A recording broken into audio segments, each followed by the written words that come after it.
Pagpupulong essay kalagitnaan ng linggo. Agosto 24 / 30, 2026. MJ Kayamanan mula essay Salita ng Diyos.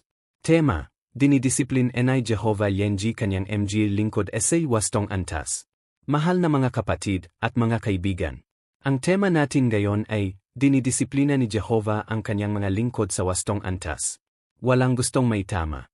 Kapag may tumuturo sa isang pagkakamaling nadawa natin, maaari itong makasakit sa ating damdamin. Minsan ang unang reaksyon natin ay ang ipagtanggol ang ating sarili o isipin, bakit ako kinailangang itama? Ngunit ang pagwawasto ay maaring maging isang senyales na may nagmamalasakit sa atin. Isipin ang isang mapagmahal na magulang. Kung ang isang bata ay malapit na mapadpad sa isang mataong kalsada, tatayo lang ba ang magulang doon at walang sasabihin? Siyempre hindi. Mabilis na itatama na magulang ang bata, marahil ay matatagpang nga, dahil mahalaga ang buhay ng bata. Ganito rin ang nararamdaman ni Jehovah sa kanyang mga lingkod.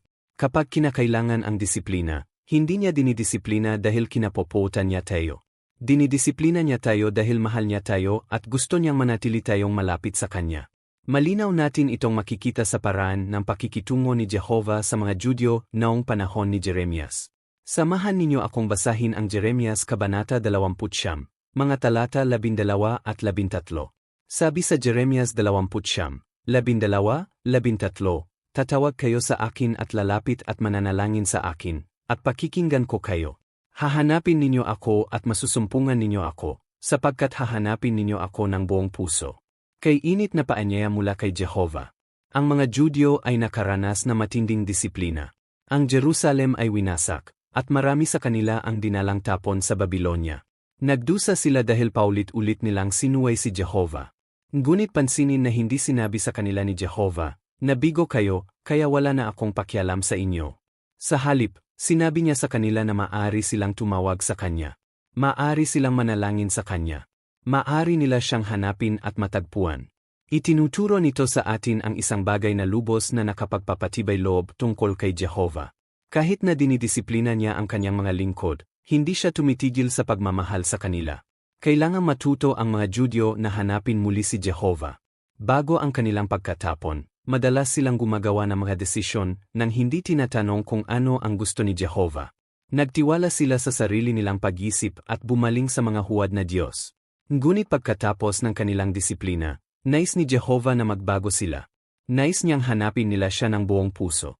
Mahari natin itong ilapat ng personal.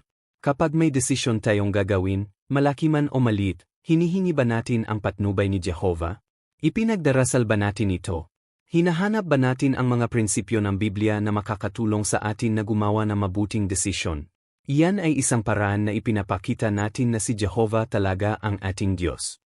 Gayunpaman, kung minsan, maaaring dumating ang disiplina dahil nakadawa na tayo ng isang malubhang pagkakamali.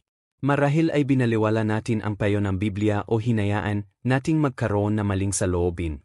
Ano ang dapat nating gawin kung gayon? Hindi tayo dapat tumakas kay Jehovah. Sa halip, dapat tayong tumakbo patungo sa Kanya. Tandaan ang sinabi ni Jehovah sa mga Judyo, tatawag kayo sa akin at lalapit at mananalangin sa akin, at pakikinggan ko kayo. Nais ni Jehovah na lumapit sa Kanya ang mga nagsisisi. Ngayon, isaalang-alang natin ang ipinangako ni Jehovah sa mga Judyong yon. Pakibasa ang Jeremias Kabanata 20 at talata 14 na. Sabi ni Jehovah, at hahayaan ko kayong matagpuan ako, at titipinin ko kayo mula sa lahat ng bansa at mula sa lahat ng lugar kung saan ko kayo pinangalat. Nangako si Jehovah na ibabalik ang kanyang bayan. Napakahalaga nito. Ang kanilang disiplina ay hindi nila yon upang lipulin silang lahat. Nais ni Jehovah na itama sila at ibalik sila sa tunay na pagsamba. Isipin ang isang ama na itinutuwid ang kanyang anak. Ang pagtutuwid ay maaring masakit para sa bata, ngunit hindi sinusubukan ng ama na alisin siya. Gusto niyang matuto ang bata at maging mas mahusay. Ganito rin ang pakikitungo ni Jehovah sa kanyang bayan. Siyempre, hindi binaliwala ni Jehovah ang kanilang pagkakamali. Perpekto ang kanyang katarungan. Hinayaan niyang mawasak ang Jerusalem dahil paulit-ulit na tumangging makinig ang mga tao. Ngunit may tamang limitasyon ang kanyang disiplina. May panahon na ibabalik niya ang mga nagsisisi. Dinadala tayo nito sa ating 3 talata. Pakibasa ang Jeremias Kabanata 30 at talata 11. Sabi ni Jeremias 30:11, sapagkat ako ay sumasayo upang iligtas ka, sabi ni Jehova. Ngunit lilipulin ko ang lahat ng bansang pinangalatan ko sa inyo, ngunit hindi ko kayo lilipulin. Didisiplinahin ko kayo sa tamang antas, at hindi ko kayo pababayang hindi mapaparusahan. Pansinin ang mga salitang yon, didisiplinahin ko kayo sa tamang antas. Alam na alam ni Jehova kung gaano kalaking disiplina ang kailangan. Hindi niya palalampasin ang kanyang bayan at babaliwalain ang kanilang mga pagkakamali. Ngunit hindi rin niya sila didisiplinahin ng higit sa kinakailangan. May magandang bagay na sinasabi yan tungkol kay Jehova. Ang kanyang disiplina ay laging balanse sa kanyang pag-ibig at katarungan. Minsan, ang disiplina ay maaring maging masakit sa damdamin. Kung tayo ay naitama, maaari tayong makaramdam ng hiya, pagkadismaya, o kahit na masaktan. Maunawaan yan. Ngunit ano ang maaring mangyari kung nakatuon lamang tayo sa mga masasakit na damdaming yon? Maaari nating simulan ang pag-isip, hindi patas ang disiplinang ito. Sobra na. Hindi ko ito nararapat. Kung hahayaan nating kontrolin tayo ng mga damdaming yon, maaring hindi natin maunawaan ang dahilan ng disiplina. Ang Biblia ay nagbibigay sa atin na mas mahusay na paraan upang tingnan ito. Pakisip ang mga salitang matatagpuan sa Hebreo 12:5 at 6. Ipinapaalala nito sa mga Kristiyano na huwag tandaan na dinidisiplina ni Jehova ang mga minamahal niya. Kaya kapag dumating ang disiplina, maaari nating tanungin ang ating sarili, ano ang itinuturo sa akin ni Jehova? Maaring baguhin ang tanong na yan ang ating buong saloobin. Halimbawa, ipagpalagay na ang isang tao ay nakatanggap ng pagtutuwid dahil sa isang malubhang pagkakamali. Sa halip na isipin lamang ang kahihiyan, maaari niyang isipin, ano ang matututuhan ko rito? Anong mga pagbabago ang kailangan kong gawin upang hindi ko na maulit ang pagkakamali? Iyan ay isang mapagpakumbabang saloobin. Katulad ito ng pag-inom ng gamo. Maaring hindi laging masarap ang gamo. Ngunit ininom natin ito dahil gusto nating gumaling. Sa parehong paraan, maaring hindi maganda ang pakiramdam ng disiplina, ngunit makakatulong ito sa atin na maging mas malusog sa spiritual. At dapat nating tandaan ang isa pang bagay. Gusto ni Satanas na tumugon tayo sa disiplina sa maling paraan. Gusto niyang maging mapait tayo. Gusto niyang madama natin na hindi tayo mahal ni Jehova. Gusto niyang lumayo tayo sa kongregasyon at tumigil sa pagtanggap ng espiritual na tulong. Hindi natin dapat hayaang mangyari yon. Sa halip, kapag kinakailangan ang disiplina, mas mapapalapit tayo kay Jehova. Maaari tayong manalangin ng higit pa. Maaari nating pag-aralan ng mas maingat ang kanyang salita. Maaari tayong makinig ng may pagpapakumbaba sa payo na ating natatanggap. At maaari nating pahalagahan ang may biging kaayusan na ibinigay ni Jehova sa pamamagitan ng kongregasyon. Pag-isipan muli ang mga Hudyo na dinala sa Babylonia. Ang kanilang disiplina ay tumagal ng ilang panahon, ngunit hindi ito magpakailanman. Nangako si Jehova ng pagpapanumbalik. Iyan ay nagbibigay sa atin ng pag-asa. Marahil ang isang nakikinig ngayon ay nakakaramdam na ang isang pagkakamali ay sumira sa kanyang relasyon kay Jehova. Marahil ay nahihiya siya o inisip, hindi kailanman gugustuhin ni Jehova na bumalik ako. Ngunit ipinapaalala sa atin ng Jeremias Kabanata 29 na inaanyayahan ni Jehova ang mga nagsisisi na hanapin siya ng buong puso. Hindi naghahanap si Jehova ng mga dahilan para itaboy tayo. Nais niyang bumalik tayo sa kanya. Kaya, paano tayo dapat tumugon kapag dinidisiplina tayo ni Jehova? Dapat nating tanggapin ito ng may pagpapakumbaba, kahit na ito ay masakit. Dapat nating tingnan ang higit pa sa agarang kahihiyan o sakit at sikaping unawain ang itinuturo sa atin ni Jehova. Maaari nating ipaalala sa ating sarili, mahal ako ni Jehova. Kaya nga tinutulungan niya akong itama ang problemang ito. Kung gayon, dapat nating gawin ang mga kinakailangang pagbabago at patuloy na sumulong. Bilang pagtatapos, alalahanin natin ang pangunahing kaisipan. Dinisiplina ni Jehova ang mga Judyo dahil sila ay lubhang naligaw ng landas. Hindi niya binaliwala ang kanilang mga pagkakamali, ngunit hindi rin niya pinabayaan ang mga handang magbago. Nangako siya, hahanapin ninyo ako at masusumpungan ninyo ako, sapagkat hahanapin ninyo ako ng buong puso. At tinyak niya sa kanila, didisiplinahin ko kayo sa tamang antas. Ipinakikita ng mga salitang yon kung anong uri ng Diyos si Jehova. Siya ay ganap na makatarungan, ngunit siya rin ay lubos na mapagmahal at maawain. Kaya kapag tayo ay tumatanggap ng disiplina, huwag tayong lumayo kay Jehova. Sa halip, lumapit tayo sa Kanya. Tanggapin natin ang pagtutuwid, matuto mula rito, at hayaan itong magpatibay sa atin sa spiritual. Naway lagi nating tandaan na ang disiplina ni Jehovah ay hindi nilayon upang durugin tayo. Ito ay nilayon upang tulungan tayong manatiling tapat sa kanyang mga lingkod.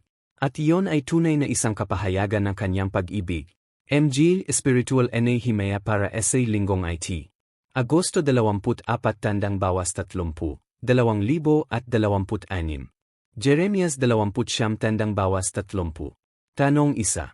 Jer 30. 11. Paano matutularan ng mga magulang si Jehovah kapag naglalapat ng disiplina? Sagot, matutuladan ng mga magulang si Jehovah sa pamamagitan ng pagiging balance kapag dinidisiplina ang kanilang mga anak. Bago tumugon, maaari nilang isaalang-alang ang edad, kapanahunan, pangunawa, at kung ang pagkakamali ay minsan ang pangyayari o bahagi ng paulit-ulit na gawain.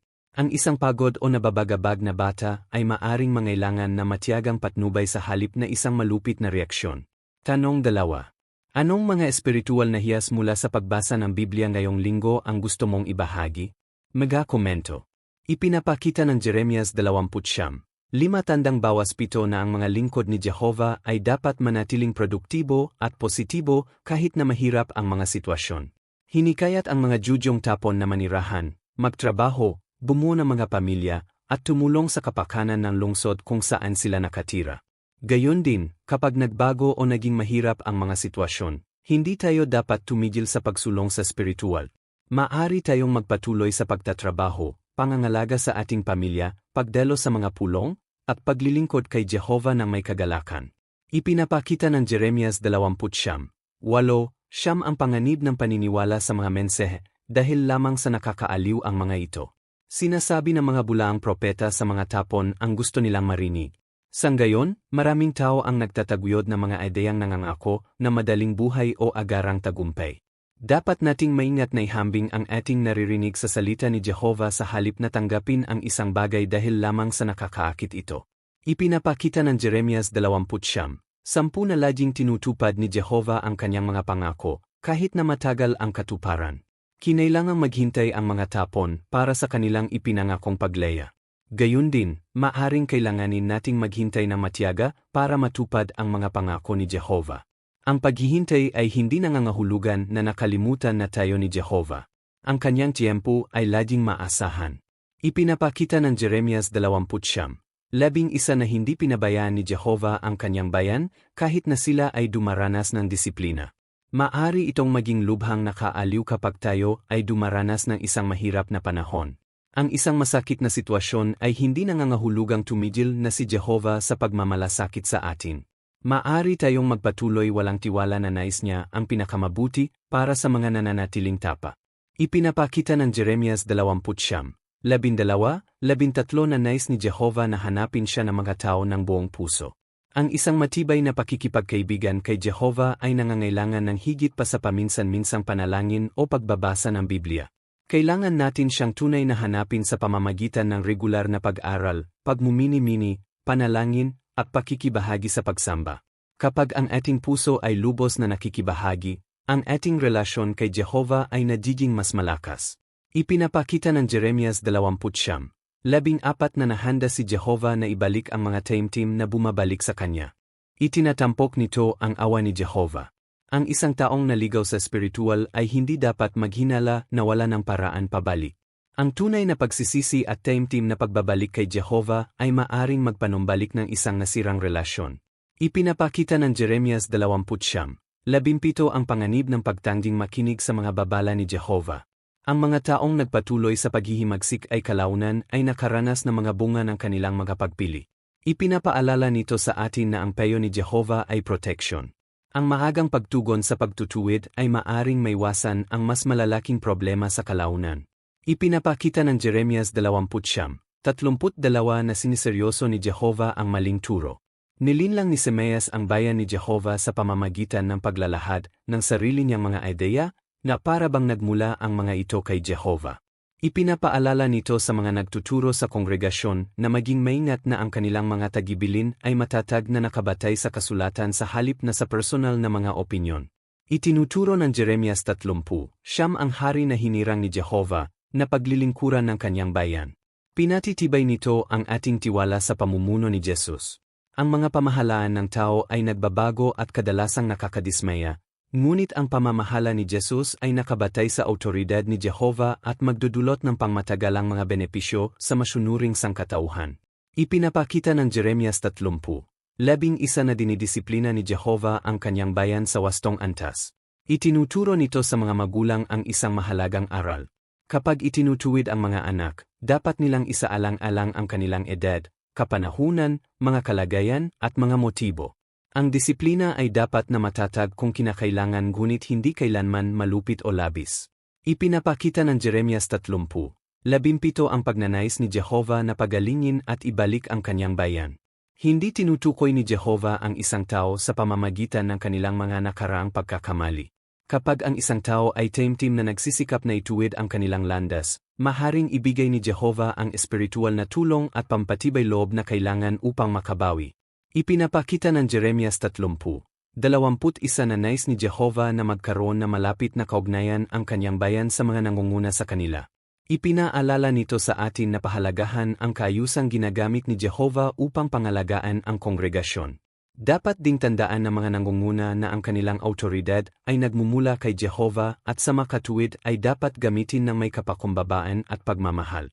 Ang Jeremias 20, 12, 13 ay lalong nakakatulong para sa mga kabataan. Makakabuo ang isang kabataan na matibay na pakikipagkaibigan kay Jehovah sa pamamagitan ng paggawa ng panalangin, pag-aral ng Biblia, mga pulong, at ministeryo bilang regular na bahagi ng kanilang buhay. Kung mas maaga ang pagiging prioridad ng ugnayang ito, mas madaling labanan ang mga pangjijipit na maaring magpahina ng pananampalataya. Makakapagpatibay ang Jeremias 20, 5 bawas 7 sa mga pamilyang nahaharap sa mahihirap na kalagayan. Sa halip na hayaang laminin ng mga problema ang buong pamilya, maaring patuloy na gumawa ng makabuluhang mga bagay na magkakasama ang lahat. Pagtatrabaho, pag-aral, pangangalaga sa isa't isa, pagdalo sa mga pulong, at paglilingkod kay Jehovah. Ang isang mahirap na panahon ay hindi kailangang maging isang panahon na walang espiritual na bunga. Ang Jeremias 30, 11 ay nagbibigay sa mga asawang lalaki at ama ng isang mahalagang paalala tungkol sa pamumuno. Hindi kailanman ginagamit ni Jehovah ang kanyang awtoridad ng malupit o hindi patas. Matutularan siya ng mga Kristiyanong ulo ng pamilya sa pamamagitan ng pakikinig ng mabuti, pagsasaalang-alang sa mga sitwasyon, at pagtutuwid ng may pagtitis sa halip na maging galit. Itinuturo sa atin ng Jeremias 20, 10 ang pagtitis kapag naghihintay sa mga pangako ni Jehovah. Minsan, maaring naisin natin na sana ay matapos agad ang isang problema. Ngunit natututo ang mga lingkod ni Jehovah na maghintay ng hindi nagiging hindi aktibo sa spiritual. Habang naghihintay, maaari tayong patuloy na gawin ang tama at magtiwala na kikilos si Jehovah sa tamang panahon. Maging mabuti Essay Ministeryo Essay Larangan. Agosto 24 bawas 30, 2026. Takdang bilang 4 bawas 6. Takdang aralin bilang 4. Pagsisimula ng usapan, 4 Bahay-bahay, kampanya para sa Setyembre, mag-alok ng pag-aral sa Biblia. Sentro, Ministeryo sa bahay-bahay. Ang mamamahayag ay bumibisita sa isang may bahay at nagsisimula ng isang pag-uusap tungkol sa isang paksang itinampok sa kampanya para sa Setyembre. Tagapaglathala, Daniel. May-ari ng bahay, GNG Grace. Daniel. Magandang umaga po, Ma. Ako po si Daniel. Bibisita kami sa ilang tao sa lugar ngayon na may maikling mensahe mula sa Biblia. Maaari ba akong magtanong sa iyo? GNG Grace. Seji. Daniel. Maraming tao ang may mga tanong tungkol sa hinaharap. Sa lahat ng nangyayari sa ating paligid, ang ilan ay nagtataka. Maaari ba talagang bigyan tayo ng Biblia ng pag-asa para sa isang mas magandang kinabukasan? Ano sa palagay mo? GNG Grace. Naniniwala ako na makakatulong ang Biblia, ngunit kung minsan ay mahirap maunawaan ang sinasabi nito. Daniel. Naiintindihan ko. At iyon talaga ang isang dahilan kung bakit kami nakikipag-usap sa mga tao sa kampanyang ito ngayong Setyembre. Nag-alok kami sa mga tao ng pagkakataong matutunan kung ano talaga ang itinuturo ng Biblia sa isang simple at practical na paraan. GNG Grace. Paano iyon gumagana? Daniel. Ito ay isang libreng pag-aral sa Biblia. Hindi ito parang pagpasok sa paaralan, at hindi mo kailangang maghanda ng kahit ano. Simple lang namin. Pumili lamang ng kumbenyenteng oras, sama-samang talakayin ang isang maikling aralin sa Biblia, at talakayin ang sinasabi ng mga kasulatan. Malaya ka ring magtanong ng anumang bagay na nasa isip mo. Gin and Grace. Matagal na akong may mga tanong tungkol sa Biblia, pero hindi ko alam kung magkakaroon ako ng sapat na oras para sa isang pag-aral. Daniel. Lubos kong naiintindihan. Lahat ay may abalang iskediul. Ang pag-aral ay maaring isayos ayon sa iyong iskediul, at maaari tayong magsimula sa loob lamang ng ilang minuto upang makita kung makakatulong ito sa iyo. Walang pressure na magpatuloy kung hindi mo ito kapaki-pakinabang. Gin and Grace. Mukhang makatwiran yan. Daniel. Natutuwa ako. Ang layunin talaga ay tulungan ka, hindi para ilagay ka sa ilalim ng anumang pressure. Halimbawa, kung nag-alala ka tungkol sa iyong pamilya, sa hinaharap, o sa paghahanap ng kapayapaan sa mga mahihirap na panahon, maaari nating tingnan ang sinasabi ng Biblia tungkol sa mga bagay na iyon. Handa ka bang subukan ang isang maikling talakayan tungkol sa Biblia? Gin and Grace. Sa palagay ko ay maaari kong subukan ito. Daniel. Napakaganda niyan. Magiging kumbenyente ba para sa iyo ang Sabado ng hapon? G&G Grace. Bandang 4:00 ay ayos na. Daniel. Perpekto. Darating ako sa Sabado ng 4:00. Salamat sa pagbibigay sa akin ng pagkakataong makausap ka. Inaasahan ko ang ating pag-usap. Paano isinasagawa ng demonstrasyon ang tagibilin? Renatural na ipinakilala na mamamahayag ang kampanya para sa Setyembre sa halip na gawing parang inensayo ang pag-usap. Rinagsalita siya ng may kabaitan at tunay na pagmamalasakit, na nakatuon sa kung paano makikinabang ang may bahay sa pag-aral ng Biblia. Pumili siya ng magalang na mga salita at iniwasang iparamdam sa may bahay na kulang siya sa kaalaman sa Biblia. Rinang magpahayag siya ng pag-alala tungkol sa oras. Nakinig at umangkop ang may bahay sa halip na pilitin siya. Ipinaliwanag niya ng simple kung ano ang nasasangkot sa isang pag-aral ng Biblia at nag-ayos ng isang espesipikong oras para itanghal ito. Assignment number 5. Pagsisimula ng pag-usap, 3.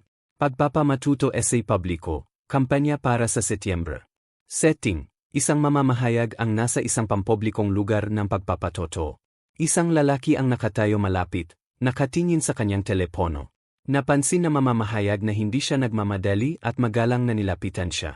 Tagapaglathala, Daniel. Tao, Mitchell. Daniel. Magandang hapon. Napansin kong tinitingnan mo ang balita. Mukhang napakaraming nangyayari nitong mga nakaraang araw. Naisip mo ba kung gaganda pa rin ba ang mga bagay-bagay sa kalaunan? Mitchell. Sa totoo lang. Minsan parang lumalala lang ang mga bagay-bagay. Daniel. Naiintindihan ko. Ano ang pinaka-inaalala mo kapag inisip mo ang hinaharap? Mitchell. Marahil ay ang paraan ng pagkahati ng mga tao. Napakaraming puot at karahasan. Nag-alala ako kung anong iri ng mundo ang kalakhan ng aking mga anak. Daniel. Naiintindihan naman yan. Ano sa tingin mo ang makakadawa ng pinakamalaking pagbabago? Mitchell. Kung matututo lang sana ang mga tao na tratuhin na mas mabuti ang isa't isa. Pero hindi ako sigurado kung mangyayari yan. Daniel. Isang interesante na punto yan. Ang Biblia ay talagang nagbibigay ng napakapositibong sagot diyan. Mitchell. Talaga? Ano ang sinasabi nito? Daniel. Nangangako ang Biblia na darating ang panahon na hindi na matututo ang mga tao ng digmaan. Sinasabi sa Isaias 2:4 na pupukpukin nila ang kanilang mga tabak upang maging mga sudsod, at hindi na sila mag-aral ng digmaan. Ano ang palagay mo tungkol sa pangakong yan? Mitchell. Maganda ang dating, ngunit tila mahirap paniwalaan kapag tiningnan mo ang mundong gayon.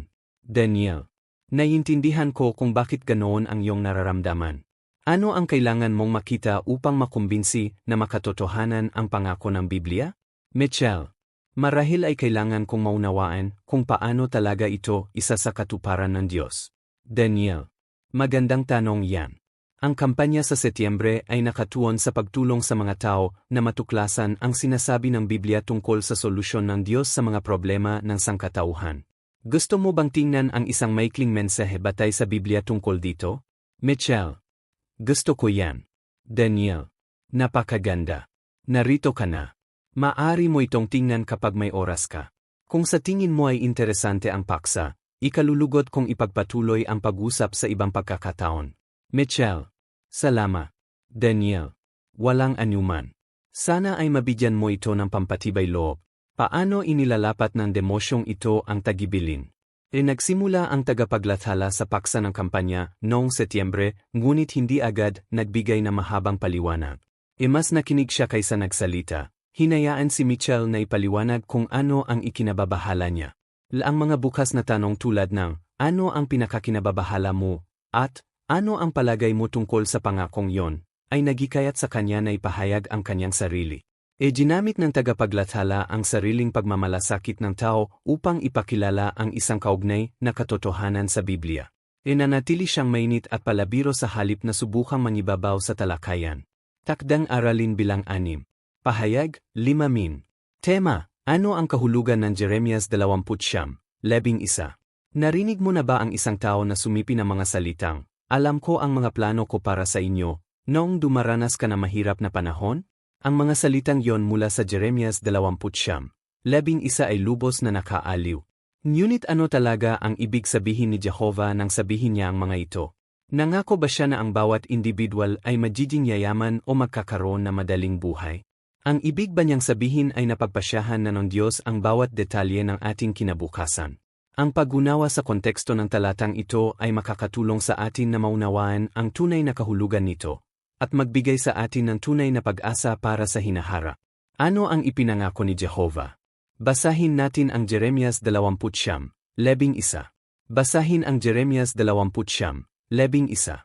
Sinabi ni Jehovah, alam na alam ko ang mga kaisipang inisip ko tungkol sa inyo, mga kaisipan ng kapayapaan, at hindi ng kapahamakan, upang bigyan kayo ng kinabukasan at pag-asa.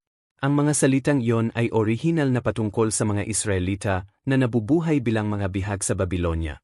Isipin ang kanilang sitwasyon. Kinuha sila mula sa kanilang tinubuang bayan, ang Jerusalem.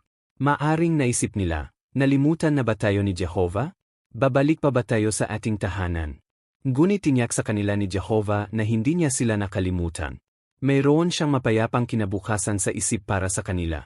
Ano ang konteksto? Pansinin ang sinabi ni Jehovah sa kanila sa pamamagitan ni Propeta Jeremias. Pakitingnan ang Jeremias 20:4. Basahin ang Jeremias 20:4. Sinabi ni Jehovah sa mga tapon na manirahan sa Babylonia. Magtatayo sila ng mga bahay, magtatanim ng mga hardin, mag-asawa, at magpapalaki ng mga pamilya. Bakit? Dahil hindi sila agad babalik. Sinabi sa kanila ni Jehovah na mananatili sila roon sa loob ng 70 taon. Pagkatapos, sa Jeremias 20:10, ipinangako ni Jehovah na pagkatapos ng 70 taong yon, ibabalik niya sila sa Jerusalem. Kaya nang sabihin ni Jehovah, alam ko ang mga plano ko para sa inyo, tinityak niya sa mga Israelita bilang isang grupo na ang kanilang pagkabihag ay hindi magtatapos sa kanilang kwento. Hindi niya sila pinabayaan. At tinupad ni Jehovah ang kanyang pangako. Ang Babylonia ay sinakop ng Haring Ciro ng Persia. Pinayagan ni Ciro ang mga Hudyo na bumalik sa kanilang tinubuang bayan. Pagkatapos ng 70 taon, nakabalik na sila sa Jerusalem. Ano ang itinuturo nito sa atin? Tinutupad ni Jehovah ang kanyang mga pangako, kahit na tila malayo pa ang katuparan. Ano ang kahulugan ng Jeremias 20:11 para sa atin gayon? Maaring may magtanong, ngunit kung ang pangakong ito ay ginawa sa mga Israelita, ano tayo nito mapapatibay gayon? Ipinaliwanag ng Biblia na ang mga bagay na naitala noong nakaraan ay isinulat para sa ating ikatututo, upang sa pamamagitan ng ating pagtitis at kaaliwan mula sa mga kasulatan ay magkaroon tayo ng pag-asa. Roma 15:4. Kaya ang Jeremias 20:11 ay nagpapaalala sa atin ng isang mahalagang bagay tungkol kay Jehovah. Siya ay isang Diyos na nagbibigay ng pag-asa.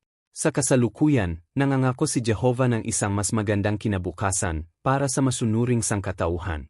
Halimbawa, sinasabi ng awit 37:29 na, ang mga matuwid ang magmamay-ari ng lupa, at sila'y maninirahan dito magpakailanman.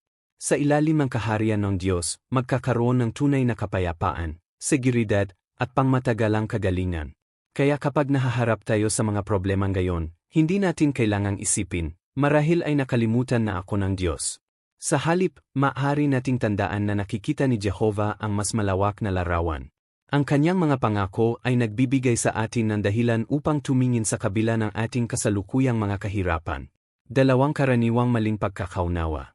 Gayunpaman, may dalawang ideya tungkol sa Jeremias 20:11 na dapat nating iwasan. Una, nangangahulugan ba ang talatang ito na ang Diyos ay may isang tiyak na plano na tumutukoy sa bawat detalye ng ating individual na buhay? Hindi. Ibinigay ni Jehovah ang pangako sa mga Israelita bilang isang grupo. Mayroon siyang layunin para sa kanila bilang isang bayan. Ngunit hinayaan pa rin niya ang mga individual na gumawa ng kanilang sariling mga pagpili. Sa katunayan, ipinapakita ng Deuteronomio 30:19, 20 na inanyayahan ni Jehovah ang kanyang bayan na piliin ang landas na kanilang susundin.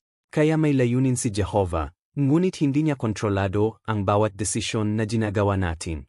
Pangalawa, nangangako ba ang Jeremias 20:11 na ang mga lingkod ng Diyos ay magiging mayaman sa material na aspeto? Hindi.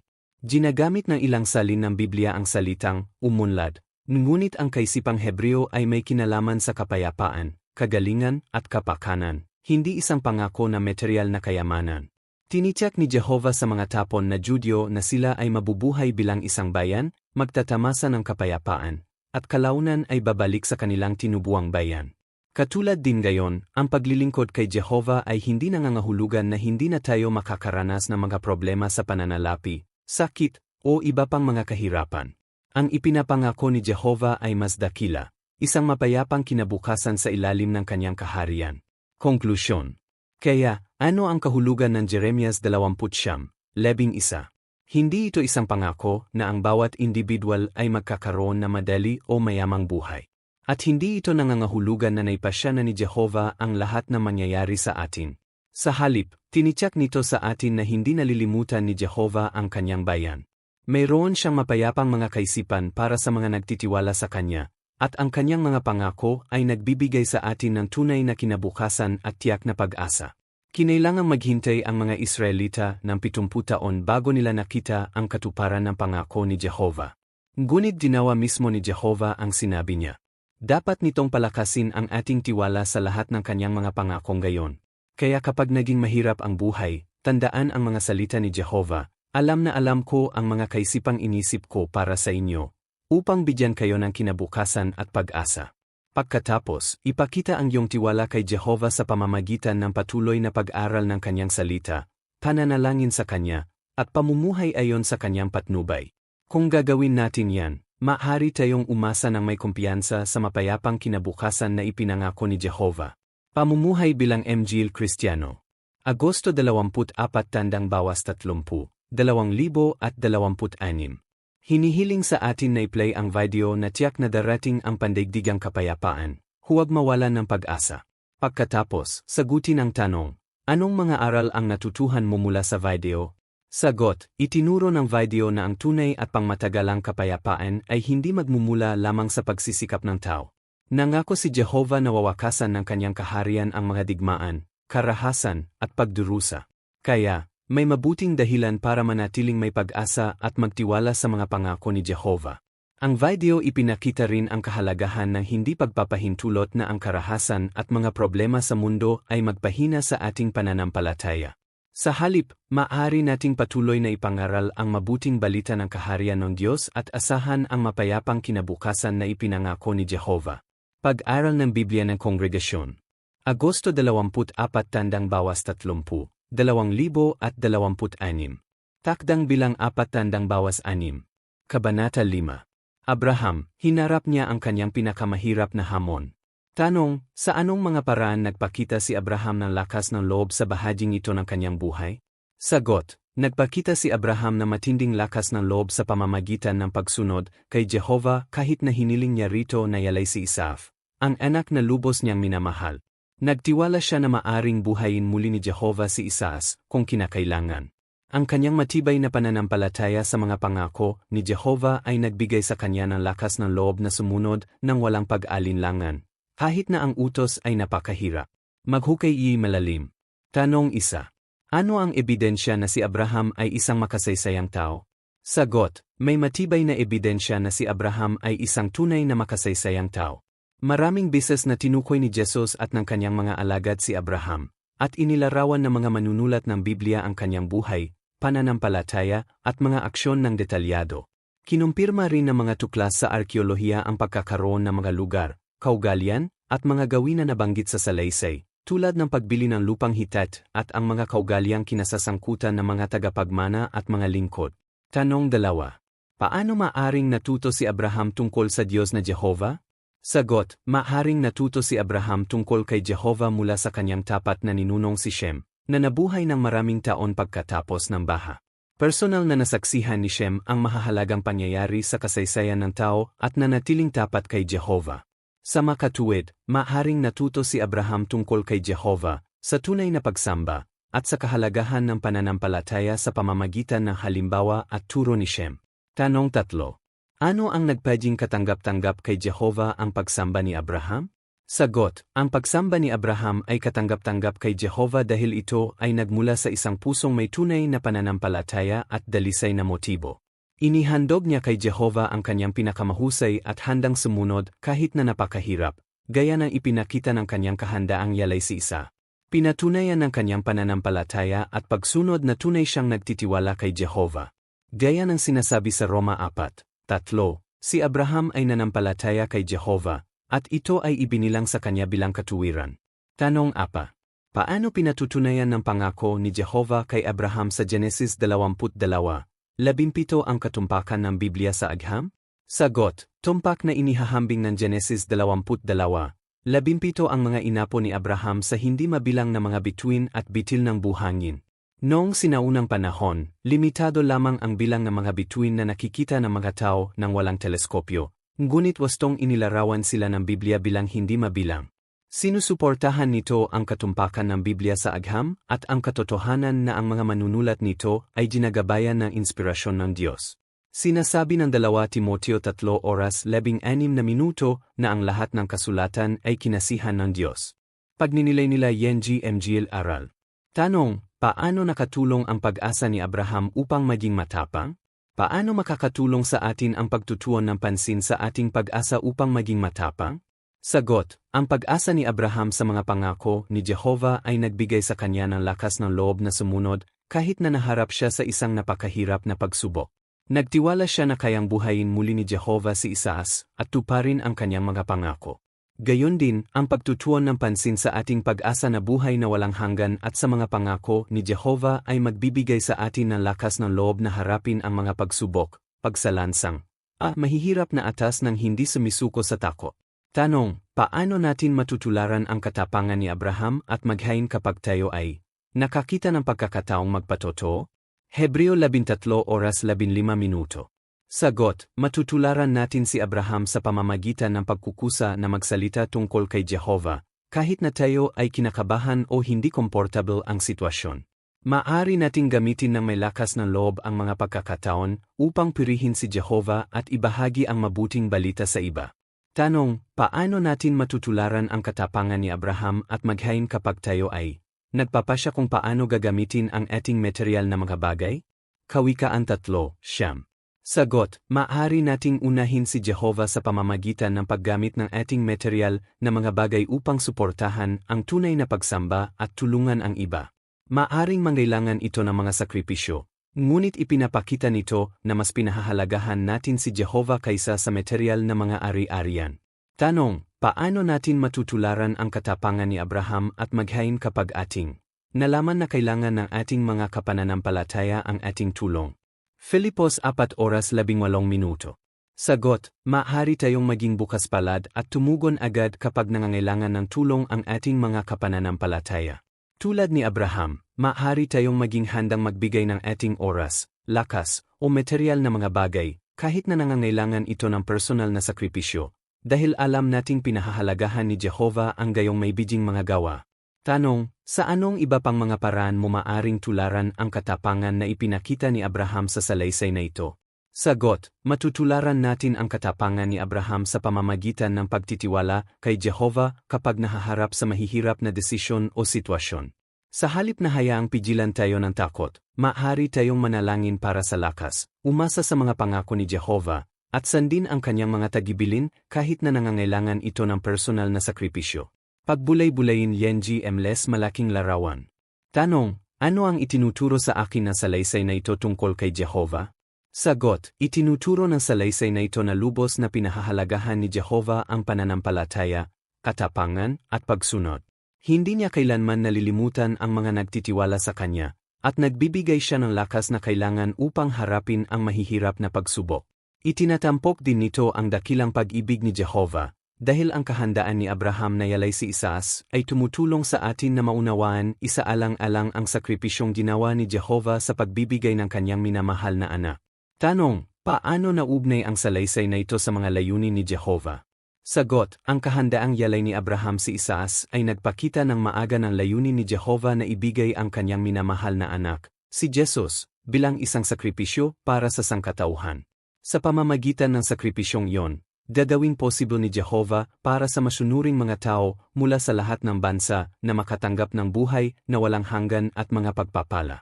Tanong, ano ang gusto kong itanong kay Abraham o kay Isaac sa pagkabuhay muli?